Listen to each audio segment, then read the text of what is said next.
महाराज जी राधे राधे। महाराज जी मेरा प्रश्न है कि मनुष्य की आयु सांसों की संख्या के हिसाब से होती है या समय सीमा की, इतने साल जियोगे, जैसे सांसों की गिनती श्वास है? श्वास, समय नहीं। चांगदेव जी थे, उस समाधि के द्वारा 1400 वर्ष की अवस्था पर पहुंच चुके थे। जहां मृत्यु का समय आता वो असंप्रज्ञात समाधि को प्राप्त हो जाते। समय निकल गया, श्वासें अपनी बचा, जैसे हमारी श्वासें भोगों में बहुत रफ्तार से खर्चा होती है। अगर हम शांत प्राणवायु का संशोधन करके रोके तो एक एक मिनट, दो दो मिनट, जिसमें 50 श्वासें हमारी बचती चली जाती, वही आयु बढ़ जाएगी। बोले अमुक संत 150 वर्ष के, 250 वर्ष के, हम झूठ नहीं मानते। यदि वो प्राणायाम परायण है तो अपने श्वासों को उन्होंने संग्रह किया, तो ऐसा हो सकता है। जब चांगदेव ज्ञानदेव जी के चरित्र में आता है 1400 वर्ष के थे। देवराह बाबा के लिए भी अपने सुना गया कि काफी मतलब वर्ष के होकर शरीर त्यागा। कोई कहता है 250 वर्ष, कोई कहता है 500 वर्ष, ऐसा। तो हम इस पर संशय नहीं करते, क्योंकि श्वासें हैं 100। अब हम मान लो 100 श्वासें हैं, अब रफ्तार से दौड़े तो 100 श्वासें बहुत जल्दी खर्चा हो गई। और हम अगर प्राणायाम कर लिया तो हमारी श्वासें वही बढ़ गई ना। तो श्वास से है, एक एक श्वास हमारी बिल्कुल नियत है, और वो श्वास जहाँ खर्चा हुई तो खत्म हो गया, जीव खत्म हो जाएगा। कि मेरा इसमें ये एक साथ था कि जो एथलीट हैं जो दौड़ लगाते हैं, जैसे मेडल लेके आते हैं हाँ। कंट्री में, तो वो एक्सरसाइज करते हैं, उसमें भी सांस जल्दी खत्म होती हाँ, खत्म होती है कि कुछ भी नहीं करते, घर में बैठे हैं, वो ऐसे बैठे हैं, वो अपनी सांस को नहीं नहीं, उनकी ज्यादा खर्चा होती है विषय भोगों में, विषय चिंतन में। और ये जो कामोपभोग है, इसमें सबसे ज्यादा श्वास खर्चा होती है। आप संकल्प करो केवल काम का, तो आपके श्वास से प्रश्वास बढ़ने लगेगी। एक शरीर में नाड़ी है, मनोवाह नाड़ी। शरीर में कहीं वीर्य नहीं है, कहीं नहीं है। जैसे पित्त की थैली, ऐसी कोई वीर्य की थैली नहीं है। मनोवाह नाड़ी पूरे रक्त का मंथन करके और वीर्य को निकालती है, जैसे दूध का घी होता है। तो जब वो मंथन करती है तब बड़ा बहुत ही रफ्तार से श्वासें, आप कभी अनुभव करना गृहस्थी में, केवल काम भावना से युक्त होने पर आपकी श्वास प्रश्वास की रफ्तार बढ़ने लगेगी, क्योंकि मनोवाह मंथन शुरू कर दिया। और जब आप क्रिया में होंगे तब तो विशेष श्वासों का खर्चा होता है। तो ये हम नहीं अनुमान लगा सकते। हो सकता है वो केवल दौड़ता है, उतनी केवल श्वासें उसकी जा रही और शांत है, लेकिन वो कितनी बार काम वेदना से युक्त हुआ होगा, कितनी बार काम क्रीड़ा की होगी, जिससे उसकी श्वासें बहुत नष्ट हुई हैं। गायत्री जी, महाराज जी आपके चरणों में कोटि कोटि प्रणाम। महाराज जी मैं जो भी कार्य करती हूँ, नौकरी करती हूँ, उसी में डूब जाती हूँ, खो जाती हूँ। नाम जब छूट जाता है, कार्य के छोड़ देने से या समाप्त हो जाने से नाम जब फिर शुरू होता है, मन फिर शांत और आनंदित होता है। पर मैं किसी भी परिस्थिति में नाम जप नहीं छोड़ना चाहती। महाराज जी इसके लिए मेरा मार्गदर्शन करें कि मैं क्या करूं। अभ्यास जितना हमारा नाम जप का सुदृढ़ होगा, उतना ही जब हम युद्ध करते हुए नाम जप करने की आज्ञा को देखते हैं भगवान की, महामनुष्मर युद्ध से, तो हमें लगता है युद्ध से बढ़कर तो कोई संसार का कार्य भयावह है नहीं। उसमें अपनी गर्दन बचानी, सामने वाले की काटनी है, और उसमें भी भगवान का स्मरण करते रहना। तो हमें लगता है कि हमारा अभ्यास अभी कमजोर है। तो हम उस अभ्यास को पुष्ट करने के लिए 2 कार्य करें। पहला कार्य, जो कार्य हम कर रहे हैं बड़ी एकाग्रता से करें, उस कार्य को भगवान को समर्पित कर दें। 2 घंटे, 4 घंटे, 8 घंटे, जो कार्य में लगे वो भगवत अर्पित कर्म कर दे। दूसरी बात, उस 8 घंटे के कार्य में क्या हमको बिल्कुल 1 मिनट बहिर्मुख नहीं हुए, 1 मिनट हमको उस कार्य से सोचने का अवसर नहीं मिला, लेकिन हमें नाम में सही प्रियता ना होने के कारण हम नाम की जगह और कुछ सोचने में समय लगा दिया। अगर हम 5 मिनट में एक बार राधा नाम बोले तो हम बहुत जल्दी कवर कर लेंगे 24 घंटे को। 5 मिनट में एक बार पकड़ो, किसका है प्रश्न? 5 मिनट में एक बार राधा नाम, सबको ही पकड़ो, एक बार बोलना है 5 मिनट राधा, खत्म। फिर अगले 5 मिनट में एक बार बोलना है राधा। यार इतना तो किसी भी काम में किया जा सकता है। कंप्यूटर चले, 1 सेकंड रोक लिया, राधा, फिर 5 मिनट छुट्टी, फिर एक बार बोलो राधा। कुछ दिन बाद आप देखो, अगर राधा में ना हो जाओ तो हमें बताना, राधा राधा, क्योंकि हर 5 मिनट में चिंतन चलेगा, एक बार राधा बोलना है। सैकड़ों बार राधा बोल पाओगे। आप पहले मन को फंसाना सीखो, तो कोई भी कार्य ऐसा नहीं है जो कार्य करते हुए भजन न किया जा सके। जैसे कई बार हमने कहा, हम आपसे बात कर रहे हैं, बड़े ध्यान से आपका वो प्रश्न सुनते हैं और ध्यान से उत्तर दे रहे हैं, तो क्या इस समय भजन रहित है क्या? कि बात कर रहे हैं तो बिल्कुल फ्री बात कर रहे हैं? नहीं, हमारे दिमाग में वो चल रहा है। एक अंदर का चिंतन होता है, आप यहां बैठे हो लेकिन अंदर का चिंतन चल रहा है, उस अंदर के चिंतन में नाम फिट कर दो बस। बाहर हंसते खेलते खाते पीते उठते बैठते वो अंदर चलता। काम ही नारी पियारी जिमी, लोभी जिम प्रिय दाम, तिम रघुनाथ निरंतर, प्रिय लागो मोहि राम। अभी अभ्यास करो। कितने दिन हो गए भजन करते हैं? बचपन से करती हूँ, तब तो अभ्यास पुष्ट हो जाना चाहिए था। पर मेरा वही बीच में मैं खो जाती हूँ किसी भी कार्य। सब लोग खो जाते हैं, आप ही थोड़ी खो जाते हैं, सब खोए हुए ही है।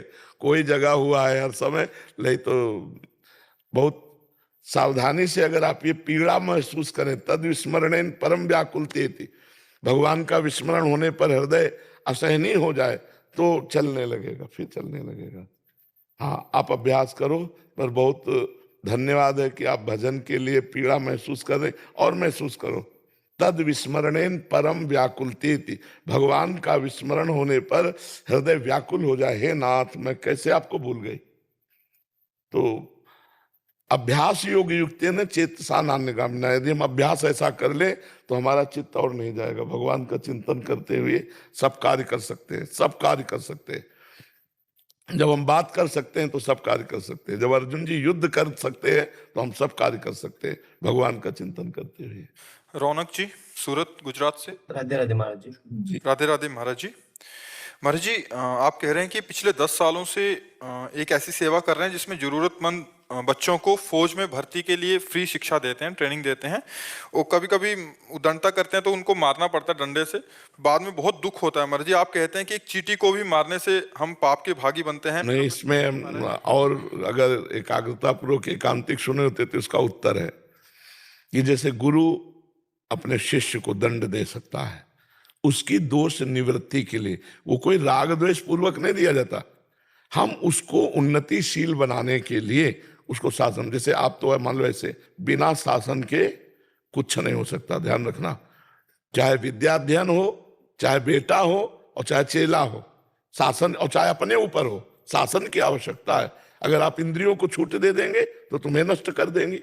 आप शिष्य को छूट दे दोगे, वो मर्यादा के विहीन आचरण करने लगेगा। पुत्र को छूट दे दोगे, लौट के थप्पड़ तुम्हारे जमाएगा। तो आज हो रहा है शासन विहीनता के कारण, तो आप जैसे उनको शासन करके राष्ट्र की सेवा में समर्प, तो इससे वो पूजा ही होगी, उसे दोष नहीं माना जाएगा। महाराज जी, वहां पे ट्रेनिंग में तो मतलब मार देते हैं, फिर वहां पे तो उनके सामने कठोर बन के रहना पड़ता है। हाँ बिल्कुल। घर जाते हैं ना तो फिर ऐसा होता है कि बेचारे बच्चे नहीं, उनके जीवन की उन्नति के लिए, उनके जीवन को मजबूत बनाने के लिए डांट रहे हैं, सपोर्ट कर रहे हैं उनको, तो ये हमारी सेवा है। हरे शिष्य धम शोक न हरे, सो गुरु घोर नरक मा परे, हमारी सेवा है। तो आप जैसे राष्ट्र सेवा के लिए जवानों को तैयार कर रहे हैं और उसके लिए उनको दंड देना पड़े, वो पूजा होगी। आप उस पर ऐसा ना सोचे, जैसे गुरु शिष्य को, जैसे पिता पुत्र आदि को, तो उसमें कोई द्वेषवश जो किया जाता है, नफरतवश, वो ठीक नहीं है, वो नहीं ठीक है।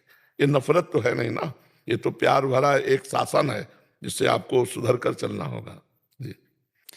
रचना जी, दिल्ली से।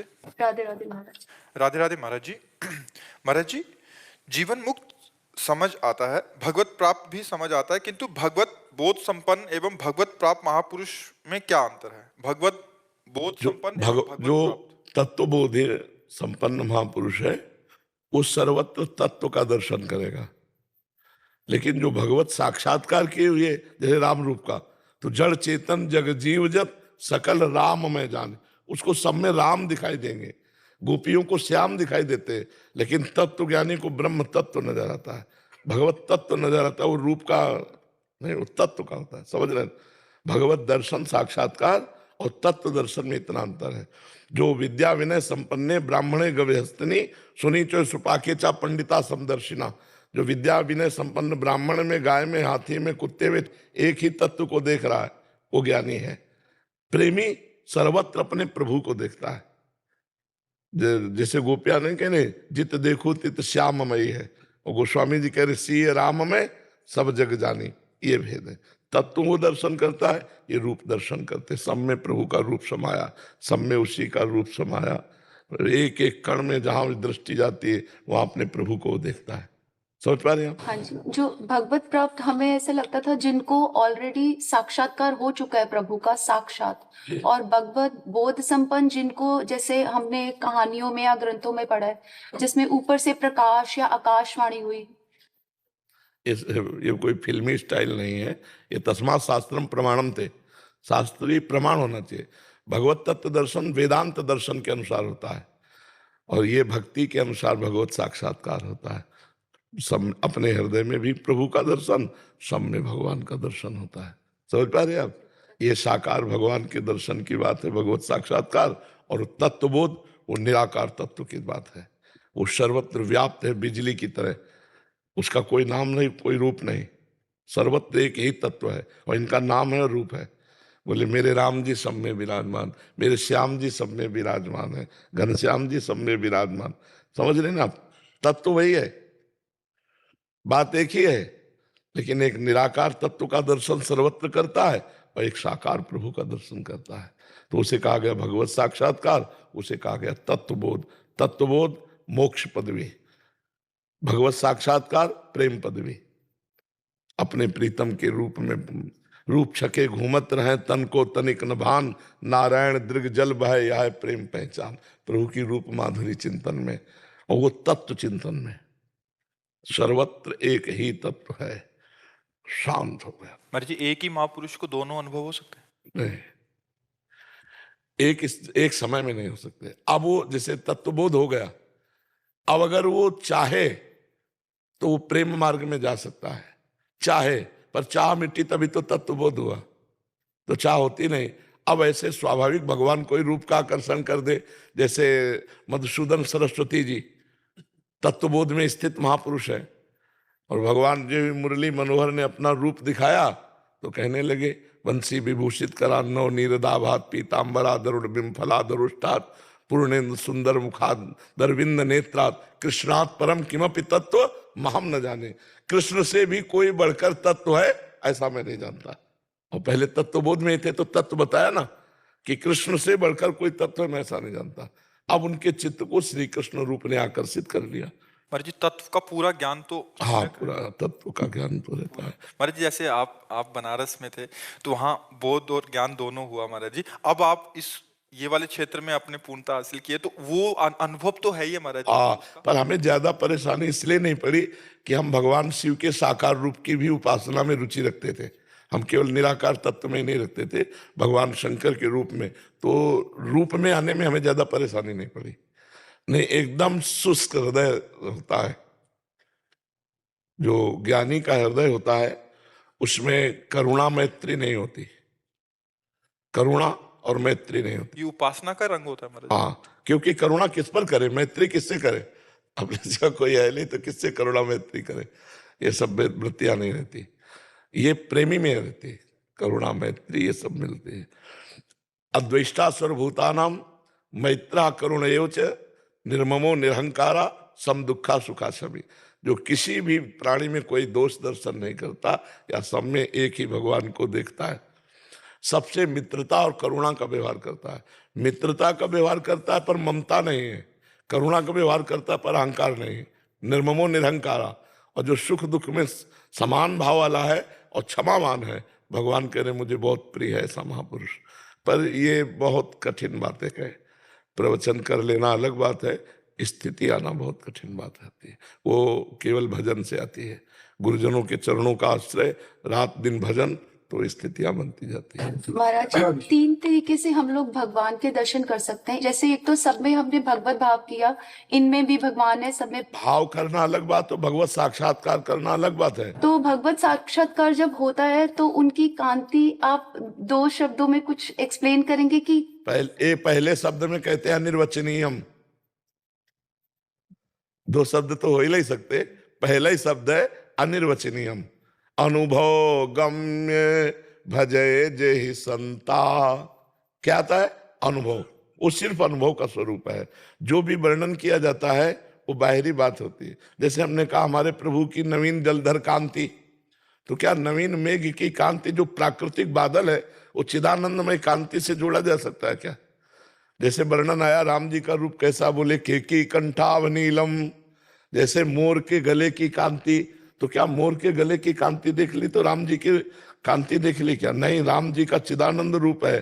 चिदानंद में देह तुम्हारी विगत विकार जान अधिकारी, और मोर प्राकृतिक है। तो 13 रूप कहते नहीं आवे, जैसे ही हरिवंश कछुक जस गावे। आपका रूप कहने में नहीं आता, वाणी की सामर्थ्य नहीं कि आपका रूप वर्णन कर सके। फिर भी वाणी को पवित्र करने के लिए प्राकृत शब्दों को जोड़ करके उनके रूप की कल्पना भावना ऐसे की जाती है। बकाया वो अनुभवगम्य है, वाणी की सामर्थ्य नहीं कि बोल सके।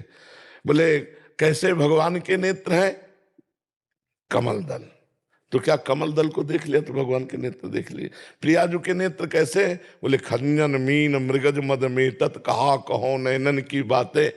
खंजन पक्षी के नेत्र, मछली के नेत्र और मृग शावक के नेत्र, बोले इनके अभिमान को मेटने वाले प्रियाजू के नेत्र। खंजन मीन मृगज मद मेटत कहा कहो नैनन की बातें। तो क्या इनके देखने से प्रियाजू के नेत्र देख लिए क्या? जिन नेत्रों का एक बार भार पड़ा तो लाल जो मूर्छित हो जाते हैं, वो नेत्र मृगज मृगशावक या मीन या खंजन उपमा में ही नहीं आते। पर अब करे तो क्या करे? अगर हम कुछ इशारा देना चाहते तो प्राकृतिक ही बात कहनी पड़ेगी, और वो जमती नहीं है। बोले सूर्य का प्रकाश कैसा? तो कागज में हम बना के दिखा दें ऐसा ऐसा, तो आभास तो हमें हो जाएगा, लेकिन सही माने में हम नहीं देख पाएंगे। आभास तो हो जाएगा कि सूर्य ऐसा और ऐसी किरणें होंगी।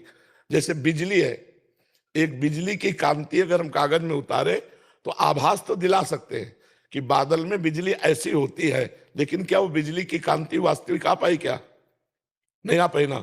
तो एक प्राकृतिक बिजली की कांति नहीं आ पाई, और पीता अरुण अनंत तडिल लताभाम, अनंत बिजलियों जैसी कांति प्रियाजू के श्रीअंग की कैसे आ पाएगी?